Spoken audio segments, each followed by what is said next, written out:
Em nome do Pai, e do Filho, e do Espírito Santo. Amém. Queridos irmãos e irmãs, sejam muito bem-vindos. Muito bem-vindos hoje para o dia de número 135 da nossa leitura, Meditação da Bíblia em um ano. Continuamos no segundo livro de Crônicas, no dia de hoje, capítulos 28, 29, 30, 31 e 32. Pai nosso que estais nos céus, santificado seja o vosso nome, venha a nós o vosso reino. Seja feita a vossa vontade, assim na terra como no céu. O pão nosso de cada dia nos dai hoje. Perdoai-nos as nossas ofensas, assim como nós perdoamos a quem nos tem ofendido. E não nos deixeis cair em tentação, mas livrai-nos do mal. Amém. Ave Maria, cheia de graça, o Senhor é convosco. Bendita sois vós entre as mulheres, e bendito é o fruto do vosso ventre, Jesus. Santa Maria, Mãe de Deus, rogai por nós, pecadores, agora e na hora de nossa morte. Amém. Glória ao Pai, ao Filho e ao Espírito Santo, como era no princípio, agora e sempre. Amém. Queridos irmãos e irmãs, sejam muito bem-vindos. Hoje nós estamos no dia de número 135. Hoje é o penúltimo dia que nós vamos meditar e vamos ler o segundo livro de Crônicas. Terminamos Crônicas, depois vamos para o livro de Esdras. Hoje, confesso para vocês que quando eu ia preparar esses capítulos, eu pensei assim, 5 capítulos deve ser muito difícil. Na verdade, o texto é praticamente um pouco mais longo do que o dia de ontem, mas aqui nós não temos um texto difícil, aqui nós não temos algo que deve nos assustar. No dia de hoje nós vamos ver 2 reis. Nós vamos começar pelo rei ruim, depois nós vamos começar pelo rei bom. O rei ruim foi Acás e o rei bom foi Ezequias. Então aqui nós temos um grande exemplo daquilo que o rei não deve fazer. Nós temos um grande exemplo daquilo que um rei deve fazer. Então aqui nós temos 2 exemplos, o exemplo do rei Josias e também do rei Ezequias. Aqui nós já estamos aproximadamente no ano 680 a.C. Aqui já vai caminhando para o final da monarquia, no Reino do Sul. Se vocês pegarem a Bíblia, não sei qual a versão que vocês têm, lendo o primeiro rei, o rei Acás, segundo a Bíblia de Jerusalém, aparece aqui 4 subdivisões no capítulo 28, que na verdade elas são muito boas e nos ajudam a entender. Então antes disso, voltando, e para ficar muito claro no dia de hoje, nós estamos vendo, segundo Crônicas, nós estamos vendo os reis do sul. Até agora, só reis do sul. Eu dizia para vocês quando nós começamos a ver Crônicas, conversava com outro padre e dizia assim, olha, o livro de Crônicas nós temos os reis do sul, é mais focado em Davi, é mais focado na tradição, na sequência, naqueles que foram sacerdotes. E ele disse assim, não, tem reis também do norte. Olha, pelo que eu estou percebendo até agora, o livro de Crônicas tem algumas diferenças. O enfoque está principalmente no sul, e aqui tem capital Judá. Nós temos aqui muitos detalhes e vendo de uma forma muito positiva a vida de Davi, depois a vida de Salomão. Davi aparece construindo o templo, mas aqui nós temos principalmente os reis do sul. Precisa decorar todos os nomes? Não, não precisa. Se um dia vocês acharem na internet nome e data dos reis de Israel, Judá e Israel, eu acho que vale a pena nós termos, mas nós sempre vamos lembrar disso. Não basta apenas saber o nome, mais ou menos a data que viveram os reis. Tudo isso tem um objetivo, mostrar que naquele momento, onde teve muita corrupção, também nós temos os profetas. Os profetas é uma linha lateral, onde Deus continua falando com o povo mesmo no momento de corrupção. Então hoje são 5 capítulos, mas são 2 reis. Primeiro rei, Acás, um rei ruim. Segundo rei, Ezequias, um rei bom. Ali no capítulo de número 28, nós podemos, e vocês podem, alguém disse esses dias no comentário, padre, diga para nós os versículos. Às vezes, quando o padre lembra, eu posso dizer, mas muitas vezes eu não vou dizer, porque isso daqui é uma reflexão pessoal minha e vocês lendo, vocês também podem chegar em algo muito próximo. Então, também para, às vezes, não ficar muito... O vídeo não ficar muito carregado e também porque às vezes eu não lembro o versículo. Eu não tenho como costume ficar lendo para vocês o texto da Bíblia, mas explicando com as minhas palavras. Então, nesse capítulo 28, que vai falar sobre Acás, primeiro nós temos ali um breve resumo do reino dele, depois nós temos ali um período de invasão, onde Judá foi invadido, então nós vamos ver esse breve resumo. Para mim aqui está a parte principal do capítulo, vai mostrar por que ele foi um rei ruim. Começa dizendo assim: Acás tinha 20 anos quando começou a reinar e reinou 16 anos em Jerusalém. Então, mostrou quantos anos ele tinha, quantos anos ele reinou. E aqui vem como se fosse uma síntese, uma definição daquilo que foi o reinado dele.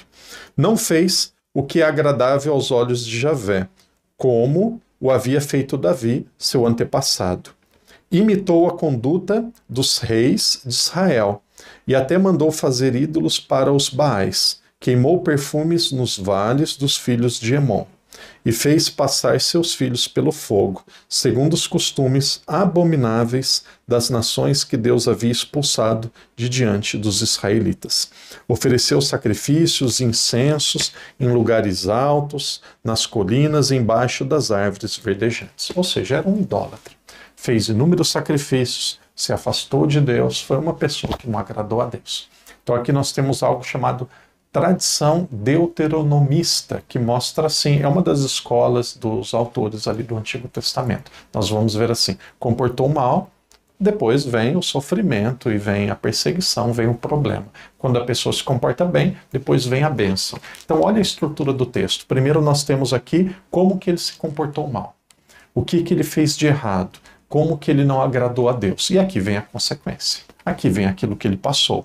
Aqui vem aquilo que Israel sofreu devido ao seu comportamento. Qual foi o maior sofrimento? O maior sofrimento de Acás foi a derrota nas batalhas. E aí ele vai buscar a ajuda da Síria e mesmo assim Judá acaba sendo enfraquecido. Vocês podem ver ali no versículo 5 que diz assim: Javé e seu Deus entregou nas mãos do rei dos amoreus, dos arameus. Então aqui vai mostrar a história como que depois desta infidelidade, de ter se comportado de uma forma que desagradava a Deus, qual foi a consequência disso tudo. E aqui eu penso que vale a pena ler alguns versículos, mesmo agora há pouco, padre dizendo que normalmente eu não leio. Vamos focar aqui nesse versículo 5, diz aqui a consequência do pecado. Veja, Javé, seu Deus, entregou nas mãos do rei dos arameus. Estes o derrotaram e fizeram um grande número de prisioneiros, que foram levados para Damasco. Foi também entregue às mãos do rei de Israel, que lhe infligiu uma pesada derrota. Então ele perdeu dos arameus e depois foi derrotado também pelo rei de Israel. E aí depois nós vamos ouvir na sequência, a partir do versículo 9, que teve um profeta que tentou alertá-lo, que tentou conversar com ele, mas a situação ficou ainda pior. O nome desse profeta era um profeta menor, um profeta que não é tão reconhecido na Bíblia, o profeta Oded. E aí, dos versículos 16 até o versículo 27, vai mostrar um pouco os pecados, aquilo que foi a vida, a corrupção de Acás. E aí tem vários pecados e depois no final nós vemos ali como que foi a morte dele. E aí nós vamos um pouco adiante, veja, aqui nós temos apenas um capítulo para falar de Acás, que foi um rei ruim, um péssimo rei. Mas os capítulos seguintes, do capítulo 29 até o capítulo 32, que nós temos 4 capítulos, vai falar sobre Ezequias. Esse rei Ezequias é um rei que vale muito a pena nós estudarmos. O padre falava no começo do vídeo, anos 700, 680, mais ou menos, na verdade é muito mais próximo, aqui nós já estamos depois do ano 650 até o ano 600, mais ou menos ali antes de Cristo. Ali já está quase no exílio da Babilônia, ali nós já estamos nos últimos reis de Judá. Lembrando que o norte, que nós chamamos de Israel, as 10 tribos do norte, já tinham sido invadidas pela Síria no ano 732. Mas esse livro de crônicas não fala dos reis do norte, fala principalmente dos reis ali do sul. Quando nós falamos dos reis do sul, dos reis de Judá, de toda essa história de Israel, normalmente nós lembramos assim: Saul, Davi, Salomão, excelente. Mas se você quiser, se nós quisermos colocar um outro rei, eu penso que nós poderíamos lembrar também do rei Ezequias. Um quarto nome. Por quê? Porque esse daqui foi um rei que merece muito a nossa atenção. Pode ser que biblistas, professores, pessoas venham a questionar, mas para mim, Ezequias, aquilo que eu vejo, aquilo que eu leio, foi um rei exemplar. Aqui também, acho que foi no vídeo de ontem, alguém colocava assim: Padre, ufa, um bom rei. É tão bom quando a gente encontra um bom rei. Parece que nós já ficamos assim, até meio cansados em ler e ver guerra, sangue, injustiça, infidelidade. Então quem diz assim: ufa, padre, um bom rei. Então agora você pode dizer ufa quatro vezes, porque no dia de hoje são 4 capítulos com um grande rei. Aqui, se fosse possível, eu gostaria de ler tudo com vocês, mas nós vamos ver só as partes principais. Então no capítulo 29 nós temos ali no começo o reinado de Ezequias, que foi um reinado de reformas religiosas, de purificação do templo e de restauração da adoração a Deus no templo. Também foi no período de Ezequias que a Páscoa volta a ser celebrada, onde ele convidou todos os judeus, todos os israelitas, para participar. Algo que era praticamente impensável. Acás colocou ídolos no templo, era uma pessoa que estava muito afastada de Deus. Então veja ali, e gostaria de ler com vocês, quando nós falamos de Ezequias, primeiro nós temos um resumo do seu reinado, novamente o texto mantém essa mesma estrutura, bem interessante. Se no futuro a gente tiver tempo para pegar textos específicos e irmos mais a fundo assim alguns detalhes, vocês vão ver que em cada um desses reis a estrutura do autor sagrado é sempre a mesma. Primeiro um breve resumo daquilo que foi a vida, quantos anos começou a reinar, quantos anos morreu, quem que era a mãe, e aí um resumo das informações gerais, depois começa a entrar na vida dele, principalmente nas obras. E aí quando as obras são boas, depois vem, a pessoa é abençoada e o reinado ele prospera. Quando as obras, o comportamento é ruim, vem o sofrimento e vem depois a tristeza para o povo. Então, chegando aqui em Ezequias, nós temos aqui no começo, diz as informações gerais, e aí que coisa fantástica, que coisa maravilhosa. Ezequias, ele começa com a purificação do templo. Como começa a sua reforma? Ele foi um grande rei, purificando o templo, que era o local sagrado. O texto diz assim: no primeiro mês do primeiro ano do seu reinado, veja, no primeiro mês do primeiro ano do seu reinado, logo no começo, ele já chegou trabalhando, já chegou resolvendo o problema. Aqui já tinha como se fosse uma carta programática, ele já dizendo aquilo que ele ia fazer. Então ele começou, depois a gente vai ver como que ele termina, mas ele começa muito bem, muito bem. Ezequias, no primeiro mês do seu reinado, ele abriu as portas do templo de Javé e as restaurou. Depois convocou os sacerdotes e os levitas e reuniu-os na praça oriental e disse-lhes... Aqui eu peço desculpas a vocês de não lerem o texto, mas na minha Bíblia está grifado, dos versículos 5 até os versículos 11. Então ele abriu as portas do templo, reformou as portas do templo, colocou o povo numa praça e fez um belíssimo discurso. Aqui eu gostaria de ler com vocês, só por questão de tempo, mas depois vocês leem, se quiser, coloquem assim na Bíblia. De acordo com o padre Daniel, texto belíssimo, versículos de 5 a 11. Se não quiser, naturalmente não precisa colocar, só coloca ali uma lista do lado, um refrão, uma estrela, como que vocês quiserem. E aí ele faz esse belíssimo discurso, e aí depois começa o momento do sacrifício. Aqui nós vamos ver os preparativos para a Páscoa. Como que era a Páscoa judaica? A Páscoa tinha tido antes deles entrarem no Egito, antes deles entrarem em Israel, quando eles ainda estavam no Egito. Pode ser que eu estou errado, depois eu vou pesquisar. Nós vimos isso no livro dos Reis. Eu imagino que tenha sido a primeira Páscoa que foi celebrada na Terra Prometida. Pode ser a segunda ou a terceira, mas aqui nós estamos entre as primeiras Páscoas celebradas. Os reis, o comportamento era muito distante daquilo que Deus desejava, eles não celebravam mais a Páscoa. Então o que acontece? Primeiro se mata o cordeiro. O cordeiro é sacrificado no templo e depois a Páscoa era celebrada em famílias. Então veja, a partir do versículo 18 tem aqui o sacrifício de expiação. Aí depois recomeça o culto no versículo 29. E aí quando nós vamos para o versículo 30, esse sacrifício de expiação não precisava ser obrigatoriamente a Páscoa, mas veja, sacrifício era sempre o meio das pessoas se reunirem para glorificarem a Deus. Onde o padre mora aqui em Macau, na Ásia, as famílias se reúnem muito ao redor da mesa para jantar, para comerem juntos. Então naquela época era a mesma coisa, tradição familiar. E para que servia a oferenda de um animal? Para dizer que eles se recordavam de Deus e para dizer que a família estava reunida. Naturalmente, nos dias de hoje também os animais acabam sendo mortos e isso daí se torna alimento para nós. O animal, nós não podemos zombar de um animal, mas tratá-lo com respeito, no sentido de o animal pode ser apenas utilizado para aquilo que é o necessário à alimentação do ser humano. Não é para brincar com os animais, no sentido quem faz caça, essas coisas, é sempre muito, muito questionável.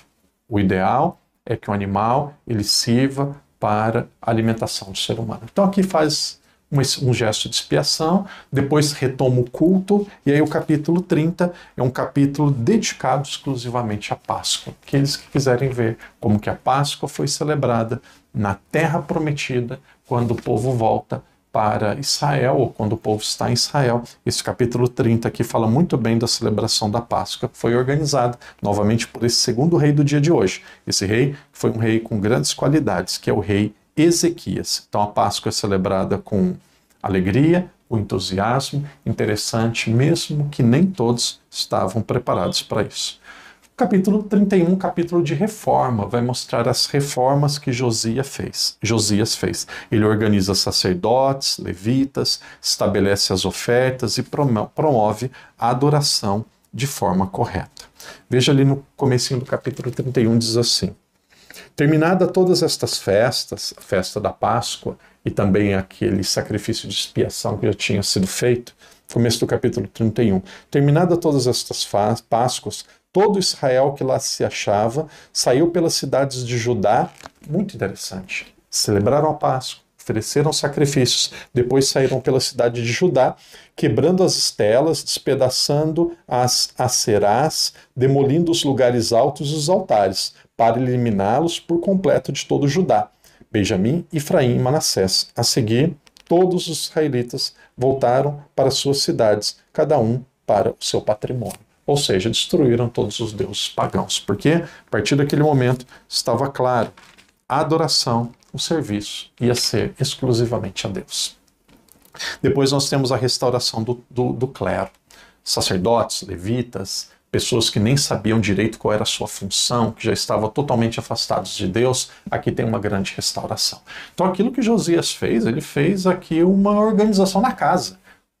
Organização da casa, você cuida de encanamento, tira goteira, limpa o chão. Aqui ele fez uma reforma geral, reformou o culto, reformou aqueles que celebravam o culto, fez os sacrifícios de expiação, renovou a Páscoa, ele fez tudo aquilo que ele poderia ter feito. Então, aqui, um grande homem, seguramente um grande exemplo de rei. E aí depois nós temos, padre diz, comportamento bom, bênçãos.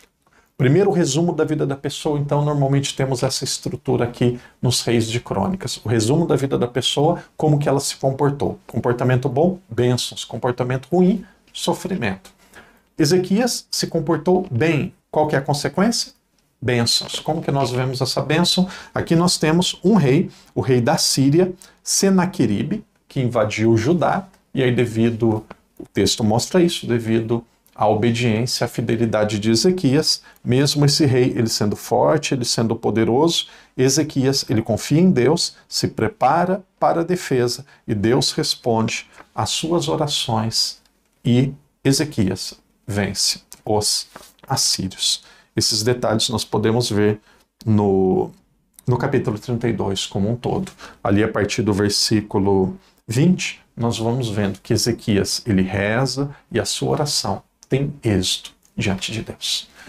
5 capítulos, 2 reis, Acás e Ezequias. Acás, um rei que não foi bom, e Ezequias, um rei que foi exemplar. Amanhã nós vamos para os últimos capítulos, capítulos 33, 34, 35 e 36. E se Deus quiser, encerraremos o livro de 2 Crônicas. Que Deus te abençoe, que Deus te proteja. Vamos adiante. Parabéns pela perseverança. Seguremos na mão de Deus e vamos parar, se Deus quiser, só no dia 31 de dezembro, quando nós chegarmos em Apocalipse. Lá no último livro da Bíblia, Apocalipse, no último versículo, Apocalipse 21 a 22. Vamos olhar aqui. E aí, Padre já disse, Apocalipse capítulo 22. Que Deus te abençoe, que Deus te proteja e olhos fixos, vamos adiante, não olhe para trás, a parte mais difícil já passou. Em nome do Pai, do Filho e do Espírito Santo.